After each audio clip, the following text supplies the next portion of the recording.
আর এখন সরাসরি চলে যাব নয়াদিল্লিতে 5 রাজ্যে বিধানসভা ভোটের নির্ঘণ্ট ঘোষণা নিয়ে সাংবাদিক বৈঠকে নির্বাচন commission. Constituencies in Manipur, 117 ACs in Punjab, 17 ACs in Uttarakhand, and 403 ACs in Uttar Pradesh.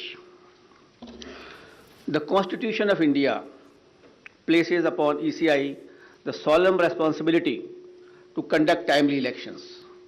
It is the right of citizens to exercise their sovereign will and elect their representatives. For the past 2 years, the impact of COVID-19 has made conduct of elections extremely challenging. All those present here today and those listening to us have been part of this journey, full of trials and tribulations. It is our duty to see how to conduct elections in a manner that protects both the voters and the vote. As the country faces a surge of COVID cases and emergence of a new variant, Commission would like to explain in some detail the new protocols that have been put in place for conducting forthcoming elections in a free, fair, participative, accessible and safe manner. But before that, we would like to tell you something about the basic preparations which we have done. We work with 3 broad objectives this time, and foremost is the COVID-safe election. Second is hassle-free, comfortable voting experience to the voters, and third, the maximum voter participation. Friends, for last 6 months, the entire election machinery was gearing up for these elections. Periodic reviews were done, and senior officers of ECI held a detailed meetings to review all aspects of poll preparations. A lot of advanced planning and meticulous preparation has been done. In the month of December 2021, Commission visited the poll-bound states to review poll preparedness, and we also had a virtual meeting with the political parties of Manipur and their officers. We discussed with various political parties and elicited their views and suggestions. We also met the chief secretaries, DGPs, DOs, SPs, and various enforcement agencies in the states on various issues of preparedness.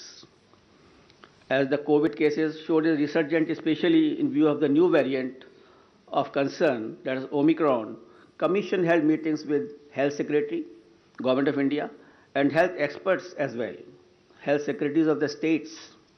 We also had discussions with the Union Home Secretary on this issue. After taking all these views and the opinions and the ground situation, we decided to announce elections to the 5 states with safety norms in place.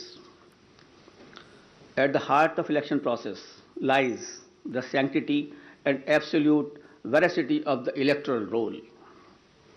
Subsequent to the recently conducted special summary revision exercise, the final electoral roll has been published on 5th January 2022 with 1st January 2022 as the qualifying date and is available to all political parties.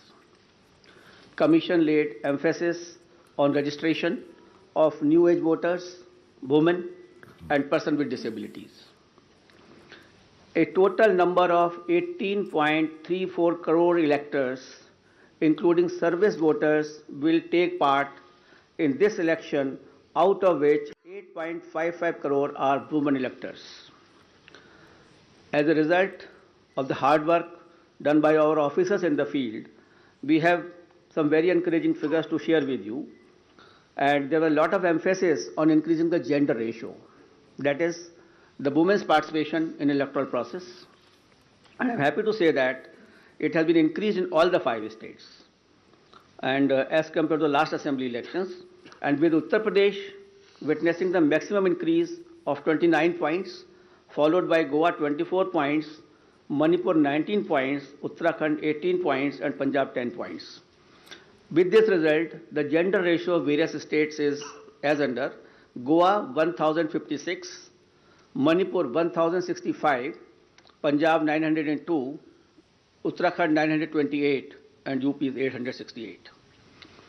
As many as 24.9 lakh first-time electors, that is between the age of 18 and 19, have got registered in the 5 states.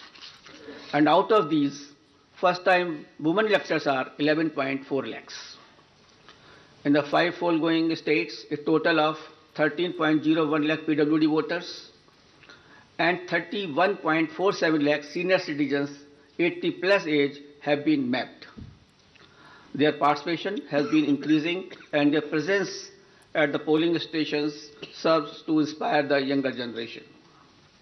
Service electors, the personnel and security forces deployed in India's far-flung borders, and mission staff, 5.29 lakh service voters will vote in coming elections. After the electors, I would like to tell you about the polling stations. Another area of focus for the Commission has been the facilities available at the polling stations. We had instructed all COs and all DOs to visit all major polling stations to see and to ensure that all assured minimum facilities are available on all the polling stations. And like AMF, like drinking water, waiting area, electricity, ramps, toilets has been made available at all polling stations. All polling stations shall be necessarily located at ground floor